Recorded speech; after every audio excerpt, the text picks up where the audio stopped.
आज से लगभग 400 साल पहले भारत की धरती पर एक ऐसा समय चल रहा था जब सत्ता, युद्ध और विश्वास की लड़ाइयां पूरे देश को बदल रही थीं।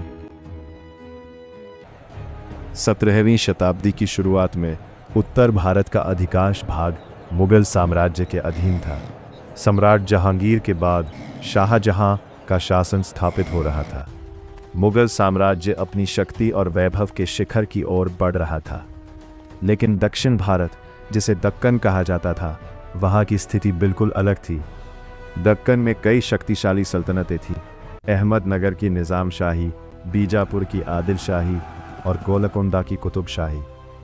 ये राज्य कभी एक दूसरे से लड़ते तो कभी मुगलों का सामना करने के लिए अस्थायी समझौते करते। हमें इस दिशा से हमला करना चाहिए, लेकिन वहां दुश्मन बहुत सतर्क है। युद्ध, राजनीतिक षड्यंत्र और बदलते गठबंधन उस समय की पहचान बन चुके थे। इसी दौर में मराठा सरदार विभिन्न सल्तनतों की सेनाओं में महत्वपूर्ण भूमिका निभा रहे थे। वे अपनी वीरता, घुड़सवारी और युद्ध कौशल के लिए प्रसिद्ध थे, लेकिन उनके पास अपना स्वतंत्र राज्य नहीं था। वे अलग अलग शासकों की सेवा करते थे और परिस्थितियों के अनुसार पक्ष बदलने को मजबूर हो जाते थे। इन्हीं मराठा सरदारों में एक नाम था शाहजी भोसले। वे एक कुशल सेनानायक थे और दक्कन की बदलती राजनीति के बीच अपनी रणनीति और साहस के लिए जाने जाते थे। उनका जीवन लगातार युद्धों, संधियों और राजनीतिक चुनौतियों से भरा था। शाहजी भोसले की पत्नी थी जीजाबाई। वे केवल एक राजघराने की महिला नहीं थी, बल्कि धर्म, न्याय और आदर्शों में गहरी आस्था रखने वाली दृढ़ व्यक्तित्व की धनी थीं। उनके विचारों और संस्कारों का प्रभाव आगे चलकर भारतीय इतिहास की दिशा बदलने वाला था। दक्कन की धरती पर संघर्ष लगातार बढ़ रहा था। किसी को भी यह आभास नहीं था कि इसी उथल-पुथल के बीच एक ऐसा बालक जन्म लेने वाला है जो आने वाले वर्षों में स्वराज्य की अवधारणा को नई पहचान देगा। सह्याद्री की ऊंची पर्वतमालाओं के बीच स्थित शिवनेरी किला, मजबूत दीवारें, कठिन रास्ते और प्राकृतिक सुरक्षा से घिरा यह किला जल्द ही इतिहास का साक्षी बनने वाला था। दक्कन की धरती पर युद्धों की आग लगातार भड़क रही थी। सत्ता के लिए संघर्ष केवल मैदानों तक सीमित नहीं था, बल्कि हर किले, हर दरबार और हर निर्णय पर उसका प्रभाव दिखाई देता था। मराठा सेनानायक शाहजी भोसले अपने समय के सबसे कुशल योद्धाओं और रणनीतिकारों में गिने जाते थे। बदलती राजनीतिक परिस्थितियों के कारण उन्हें अलग अलग शक्तियों के साथ सैन्य और प्रशासनिक भूमिकाएं निभानी पड़ती थीं। उनका उद्देश्य अपने परिवार और अपने लोगों की सुरक्षा तथा सम्मान बनाए रखना था। इधर माता जीजाबाई गहरे आध्यात्मिक विचारों वाली, साहसी और दूरदर्शी थीं। वे धर्म, न्याय और आदर्शों में विश्वास रखती थीं। कठिन परिस्थितियों के बीच भी उनका धैर्य कभी नहीं डगमगाया। उस समय दक्कन में लगातार युद्ध और अस्थिरता के कारण सुरक्षित स्थानों का महत्व बढ़ गया था। इन्हीं परिस्थितियों में जीजाबाई को सह्याद्री की ऊंची पहाड़ियों पर बसे शिवनेरी किले में रखा गया। ये किला अपनी मजबूत दीवारों, ऊंची चट्टानों और प्राकृतिक सुरक्षा के लिए प्रसिद्ध था। शिवनेरी केवल एक किला नहीं था, बल्कि साहस, धैर्य और आशा का प्रतीक था। दूर दूर तक फैली सह्याद्री पर्वतमालाएं दिखाई देती थीं। चारों ओर प्रकृति की गोद थी, लेकिन नीचे मैदानों में संघर्ष अब भी जारी था। किले के भीतर जीजाबाई नियमित रूप से प्रार्थना करतीं, धार्मिक ग्रंथों का अध्ययन करतीं और ईश्वर से प्रजा के कल्याण तथा एक उज्ज्वल भविष्य की कामना करतीं। उनका विश्वास था कि अन्याय के विरुद्ध खड़े होने वाला नेतृत्व ही समाज को नई दिशा दे सकता है। उधर शाहजी भोसले युद्ध और राजनीतिक दायित्वों में व्यस्त थे। यद्यपि वे अपने परिवार से दूर रहते थे, लेकिन उनकी चिंता हमेशा जीजाबाई और आने वाले शिशु की सुरक्षा को लेकर बनी रहती थी।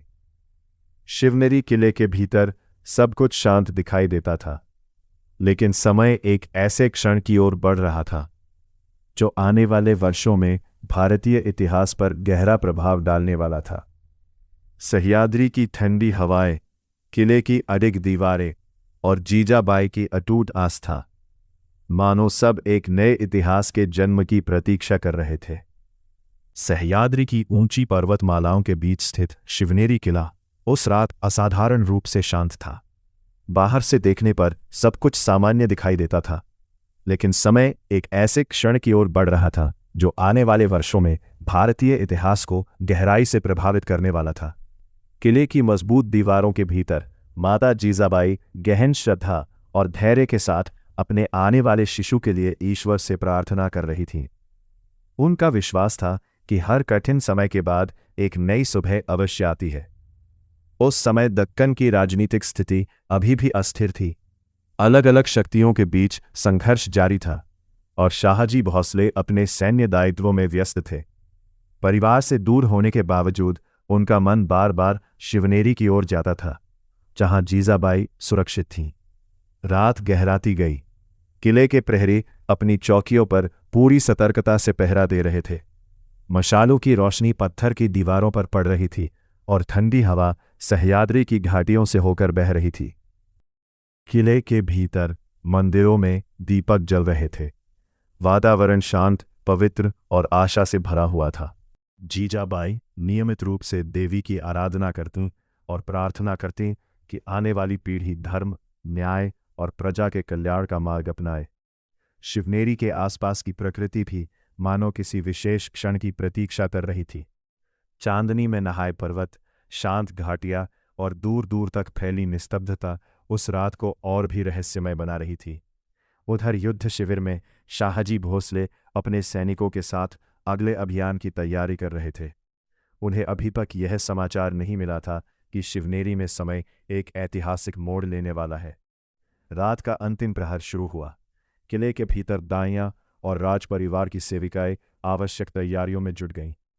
पूरे वातावरण में उत्सुकता और प्रार्थना का अद्भुत संगम दिखाई दे रहा था। आकाश में धीरे धीरे भोर की आहट दिखाई देने लगी। पूर्व दिशा हल्की सुनहरी होने लगी। हर बीतता पल उस ऐतिहासिक क्षण को और निकट ला रहा था। यही वह रात थी जिसके बाद भारतीय इतिहास में एक नए युग का उदय होने वाला था। 19 फरवरी 1630 की भोर शिवनेरी किले में वह क्षण आने वाला था जिसका इंतजार केवल एक परिवार नहीं बल्कि इतिहास स्वयं कर रहा था। 19 फरवरी 1630 की भोर सह्याद्री की पर्वतमालाओं के बीच स्थित शिवनेरी किला सुनहरी किरणों से आलोकित होने लगा था। रात की निस्तब्धता समाप्त हो रही थी और प्रकृति एक नए दिन का स्वागत कर रही थी। किसी को अनुमान नहीं था कि यह दिन भारतीय इतिहास के सबसे महत्वपूर्ण दिनों में से एक बन जाएगा। किले के भीतर राजमहल के वातावरण में शांति और गंभीरता थी। सेविकाएं और दाइयां अपनी जिम्मेदारियों में लगी थीं। बाहर मराठा सैनिक पूरी सतर्कता से किले की सुरक्षा कर रहे थे। माता जीजाबाई ईश्वर का स्मरण करते हुए साहस और धैर्य के साथ इस महत्वपूर्ण क्षण का सामना कर रही थी। उनका विश्वास अटल था कि हर परिस्थिति में धर्म और सत्य की रक्षा सर्वोपरि है। कुछ समय बाद पूरे राजमहल में एक शुभ समाचार फैल गया। शिवनेरी किले में एक पुत्र का जन्म हुआ। महल में उपस्थित सभी लोगों के चेहरे पर प्रसन्नता छा गई। दाइयों और सेविकाओं ने एक दूसरे को शुभकामनाएं दी। बाहर खड़े सैनिकों तक भी यह शुभ समाचार पहुंचने लगा। शिवनेरी का वातावरण आनंद और आशा से भर गया।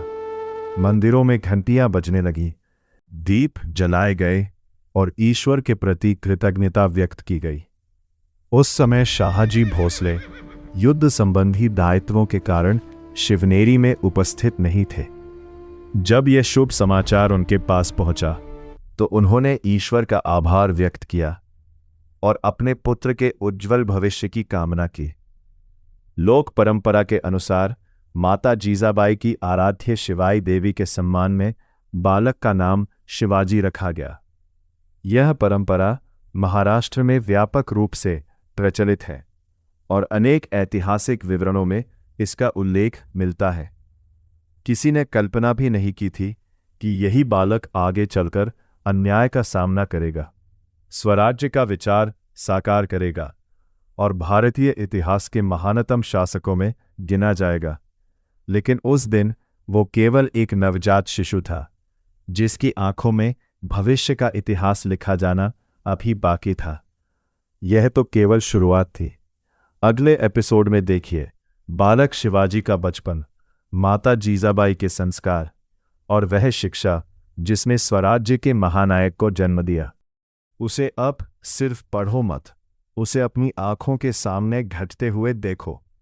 हमारी चैनल सरप्राइज की दुनिया के साथ इतिहास को जिंदा महसूस करो। इस तरह की और वीडियो सीरीज देखने के लिए हमारी चैनल पर विजिट करिए और सब्सक्राइब करिए।